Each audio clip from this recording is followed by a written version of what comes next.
కొత్త పట్టణంలో హార్బర్ కూడా మొన్న కూడా ఇన్స్పెక్షన్కి వచ్చిపోయారు. పల్లిపాలెంలో పెట్టమని చెప్పాం. అధికారులు సెంట్రల్ నుంచి కూడా వచ్చిపోయారు. అధికారులు కూడా వాళ్ళంతా కూడా చూసి పల్లిపాలెంలోనే పెడతామని చెప్పి కూడా వాళ్ళు కూడా వెళ్ళారు. హార్బర్ వస్తే దానివల్ల కొంత అందరికి కూడా ఉపయోగాలు ఉంటాయి. ఈరోజు మనలో చదువుకునే వాళ్ళు ఉన్నారు, వాళ్ళకు కూడా ఉద్యోగ అవకాశాలు వస్తాయి. దానికోసం అని చెప్పేసి మనం కూడా ఫాలో చేస్తూ ఉన్నాం.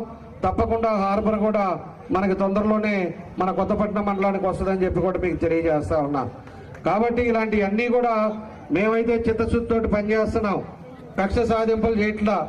చాలామంది చాలా మాట్లాడారు 5 సంవత్సరాల్లో, కానీ మనం ఎప్పుడు కూడా ఆ పద్ధతులు మనం చూడాల. మనకు కావాల్సింది అభివృద్ధి కావాలి, 10 మంది బాగుండాలి. అభివృద్ధి చేస్తేనే 10 మంది గుర్తుపెట్టుకుంటారు. ఈరోజు 14-19లో చేసిన పనులకి మన 7,500 మెజారిటీ మన మండలంలో మీ అందరూ కూడా ఇచ్చారు. కాబట్టి మీ అందరం కూడా ఖచ్చితంగా గుర్తుపెట్టుకున్నాం.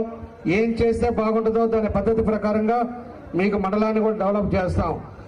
అదేవిధంగా